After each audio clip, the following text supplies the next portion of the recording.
Yeah. Yeah, I don't know if I want to pick it up.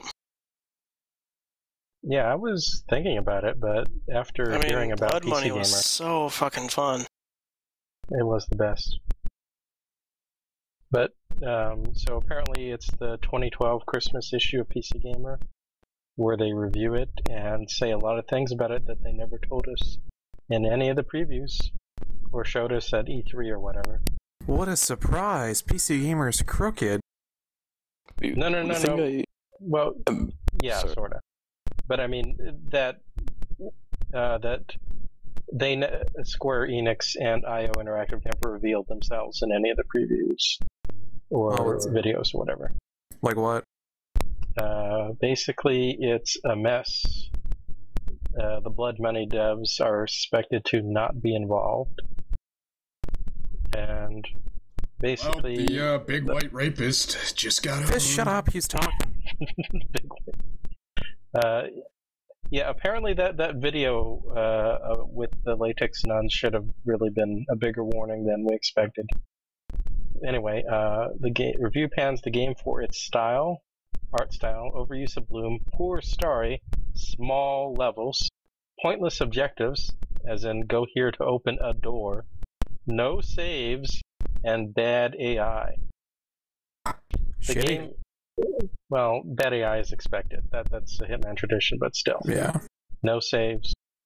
The review also points out that the game actively encourages you to kill guards and sentries, unlike previous games. Previous games literally just put you there and say, hey, you can just do whatever as long as you finish this objective and maybe this one. There's no direction in the original game. Go here to open door. Well, so until you got to the jungle in the first one, it rewarded you pretty well for not being seen. Ever. Yeah, this and then you get to the jungle and there's the panther god and you can just encourage this wild animal to fuck people up for you. That is true. It sounds pretty Splinter Cell convictionized, if you ask me. Yeah, that's a good analogy, I guess. People were making that analogy from the beginning, and that doesn't sound good. No, I really didn't think Conviction was all that bad.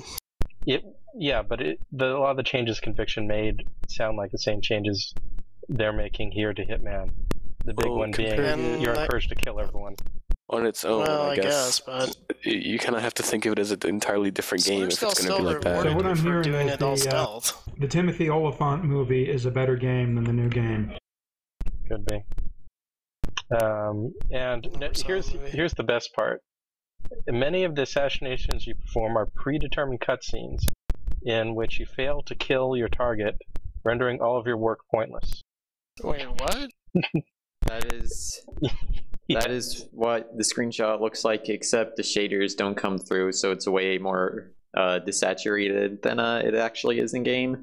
So basically, you're saying Hitman Absolution is trash, then? Yeah, that sounds like it's not Hitman because it's not open. It's not open to do what you want. Why does the character's armor look so low res? I mean, if you try, to actually finish the mission, and you get a cutscene where you auto fail because of the starry, then that's pretty much not Hitman. Yeah.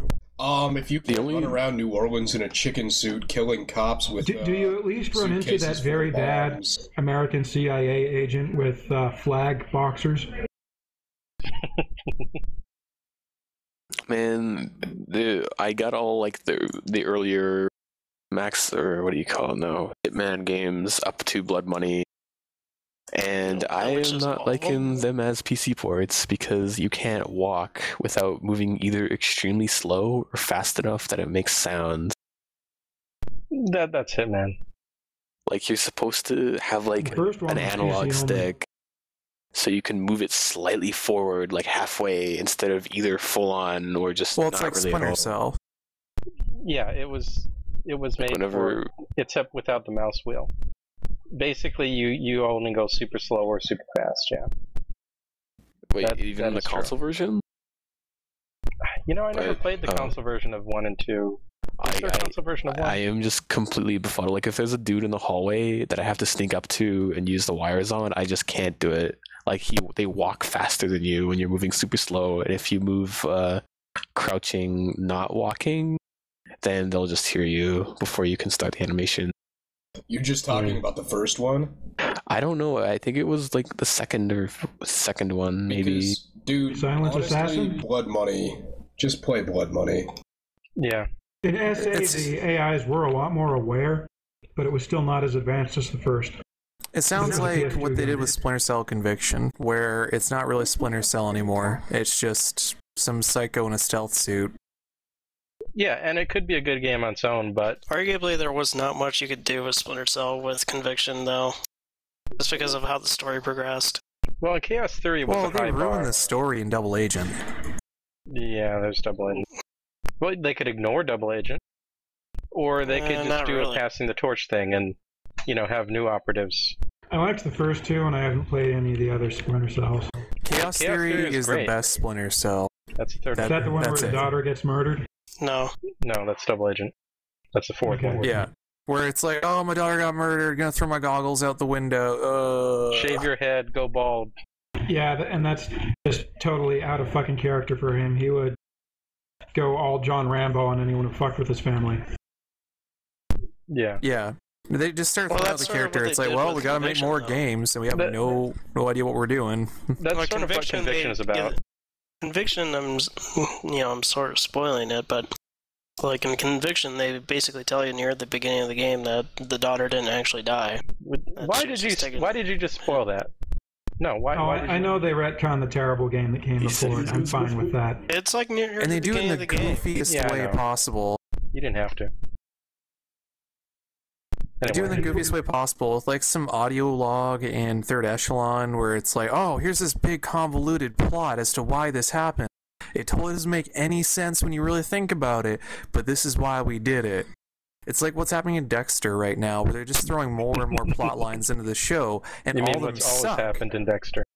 No, see, Dexter, like when you had the Trinity Killer. The God of Death plot line in Dexter. The Dark Passenger? No, they're not going to do that in the TV show. No, that's pretty much done with. I don't think the story in Conviction was so absurd just because, no, it's not absurd at its core. Agent, Lambert got killed by Sam's hand. And so Third Echelon falls to shit and goes under new management. Well, Conviction is dumb because it tries to make all the bad decisions of Double Agent make some sort of sense, but you really can't have them make sense. No. So they weigh down Conviction. And like they just try to rationalize them in the worst way possible, and through all these really convoluted plot devices. And by the time you get to the end of the game, you get this one audio log from Lambert that's like 5 minutes long that is basically what the end of Metal Gear Solid 4 is. It explains all the dumb bullshit you couldn't figure out on your own because it makes no sense. Except Metal Gear Solid wasn't that hard to figure out. Hey, Fist. Oh, come on. You saw that in Metal Gear Solid 4. You know that shit didn't make sense. Yeah, Metal Gear Solid is dumb in a convoluted way, but somehow MGS somehow actually explains all of what's going on if you're paying attention. Yeah, Lambert explains everything that goes on, and in explaining that, explains some really stupid shit. Like, suddenly, I'm not going to spoil anything, but yeah, it's just a Byzantine power game. Major Tom wants to control industrialized warfare and does so in the worst way possible, leading to a big boss saying, fuck this shit, and trying to start his own country, and it goes from there. Yep. I would not be surprised if Splinter Cell Blacklist explains new young Sam as a clone of Sam. And at that point, they have come full Metal Gear. Pretty much. It's not like a prequel or something? Nope. No. Now Sam's running Third Echelon. He's the big boss. But he's going to kill anyone he needs to save America. And he's younger and has a new voice actor. Yeah. And looks basically okay. And it's not fucking Splinter Cell. Yeah, it's not Ironside. Yeah, it's not. But they're still calling it Splinter Cell. Although he did voice the main character in Rum Like Hell, which is somewhere between what are those terrible games? Resident Evil and Dead Space. Hey, Ironside's got to work, But anyway, you wanted to hear the coup de grace about the review of Splinter Cell, of Hitman? Gave it a 60. Go for it. Yeah, 62. The coup de grace, of course, is that the PC port was done so poorly that the game even tells you in the tutorial text to gently press your mouse button as if it was the same thing as a 360 trigger. In addition, the performance of the game was subpar on PC gamers' computers, often running at a sluggish 15 frames per second. Guess I'm passing that. There's really no excuse for this shit in this day and age. Yeah. 62 out of 100 verdict. It's through Square Enix, isn't it? It's Yeah, IDOS. but it's IO Interactive doing the doing the development, and well, let's face it, they aren't what they used to Well, be. I don't know. I mean, like, Square Enix has a decent record for PC games. Like, For publishing. Yeah, but they're just the they give the publisher. developers a lot of Human Revolution was leeway. a fucking excellent PC port. But they couldn't. Sleeping Dogs was okay. They couldn't make Canon Lynch 2 a good game or a good PC port because they're just the publisher. IO was responsible for it. You have to remember that the way Square Enix handles things is a lot like what Disney does now. They give the production a lot of leeway. And because of that, you'll end up with really great games, but you'll also end up with really bad games because there's very little oversight. Sleeping Dogs Yeah, that's true. a pretty damn good port. Yep. And Yeah. to their credit, what they're responsible for with Sleepy Dogs was that they funded a proper PC port by the original devs rather than farming it out as other publishers Actually, would. they specifically focused on the PC when they were making the game. Well, yeah, they gave the devs the money so that they could do that. If a publisher doesn't fund the PC port, then it's not going to be as good. They gave them the time and the money to do a good job. But if the developer isn't that great, then just them having the time and the money doesn't make a great PC port. And given Canon Lynch 2, I think it's clear how far IO Interactive has fallen. Yeah, it doesn't matter. Canon Lynch 2 was a bad game. It wasn't just a bad PC port. It was just an all-around bad game. And it looks like Hitman is both as well. I don't understand. I mean, it's not even a hard formula to fuck up. I just want a chicken suit and a bomb and the ability to shoot cops in the dick with a sniper rifle. That's all I Saints want. Row? Yeah. Saints Row with distinct levels. I want like the ability to shoot a rich kid while he's in his fucking hot tub and have his body fall out and kill a cop who I then shoot in the dick well dressed as Santa Claus. You want Saints Row 2? Well, I want blood money. I mean, it sounds similar to Saints Row 2, but it's where the wackiness is completely optional, and that somehow makes it better. You know what I mean? Like Saints Row in the 2. game. Well, Saints Row 2, or Saints Row 3, the wackiness is optional. Well, Saints Row 2 and 3 are pretty wacky by default. Yeah, but you don't have to use a rubber dick to kill somebody. You just can't. It feels like it's less of an impact if the game explicitly goes out of its way to already be sort of wacky, slapstick, funny humor like that. Yeah. But in like a serious game, like friggin' Skyrim, when you put on a chef hat and run around punching people, it's much funnier because the game's not supposed to be like that. Riding on a Tommy Wiseau horse. Yeah, that's it. The difference between developers' intent and player action. Bingo. I mean, you're not already in a supervillain simulator. It's a world that's just a bit silly, but not completely so. Haggard, what are you going to do with that? The thing is with Hitman, okay, I got an idea, IO. You want to redeem yourselves? Reskin Blood Money in high def, release a level editor the day that the game comes out.